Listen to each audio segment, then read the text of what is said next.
Hi my dear 12th standard students எல்லோரும் எப்படி இருக்கீங்க? 12th பயாலஜி எப்படி ப்ரிப்பேர் பண்ணிட்டுருக்கீங்க அப்படின்றதுக்கு மறக்காமல் கமெண்ட் செக்ஷன் சொல்லுங்கள். இது ஒரு வருஷம் நடந்து முடிஞ்ச ஒரு ஒரிஜினல் கொஸ்டின்ஸ் தான், ஓகேவா? ஸோ இதை நீங்கள் செக் பண்ணிக்கோங்க. ஆல்ரெடி உங்களுக்கு நான் ஒரு கொஸ்டின் பேப்பர் அப்டேட் பண்ணியிருக்கிறேன். ஸோ அந்த கொஸ்டின்ஸும் என்ன பண்ணுறீங்க, நீங்கள் ரிவிஷன் பண்ணிக்கோங்க. அது வேறு கொஸ்டின்ஸ். இதுவும் பார்த்துட்டிங்கன்னா ஒரு வருஷம் நடந்து முடிஞ்ச ஒரு ஒரிஜினல் கொஸ்டின் பேப்பர் தான். இந்த கொஸ்டின்ஸும் நீங்கள் என்ன பண்ணுறீங்க, எக்ஸாம் போகிறதுக்கு முன்னாடி ஒன்ஸ் அப்படியே நீங்கள் ரிவிஷன் பண்ணிக்கோங்க, ஓகேவா? Important questions, top most important questions Tamil மீடியத்துக்கும் இங்கிலீஷ் மீடியத்துக்கும் நான் டைட்டிலுக்கு மேலே உள்ள லிங்க்கில் கொடுத்துருக்கேன். மறக்காமல் அதை செக் பண்ணிக்கோங்க. மறக்காமல் டைட்டிலுக்கு மேலே உள்ள லிங்க்கில் அந்த இம்பார்ட்டன்ட் கொஸ்டின்ஸ் வந்து கொடுத்துருக்குறேன், செக் பண்ணிக்கோங்க, சரியா? இந்த வீடியோ மறக்காமல் உங்கள் ஃப்ரெண்ட்ஸ் சர்க்கிள் எல்லாத்துக்கும் ஷேர் பண்ணிவிடுங்க. ஸோ ப்ளீஸ் சப்ஸ்கிரைப் பண்ணுன்னா சப்ஸ்கிரைப் பண்ணிக்கோங்க. ஸோ லாஸ்ட் எக்ஸாம் உங்களுக்கு சூப்பராக பண்ணுங்கள், ஓகேவா? ஸோ இது பார்த்துட்டிங்கன்னா பயோ ஜுவாலஜிக்கான கொஸ்டின்,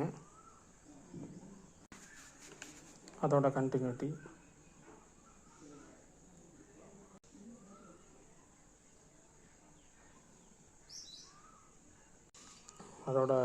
அப்படியே பார்த்துக்கோங்க. நெக்ஸ்ட் செஷன் 3ல் என்னென்ன கொஸ்டின்ஸ்லாம் இருக்குது அப்படின்றத அப்படியே பார்த்துக்கோங்க.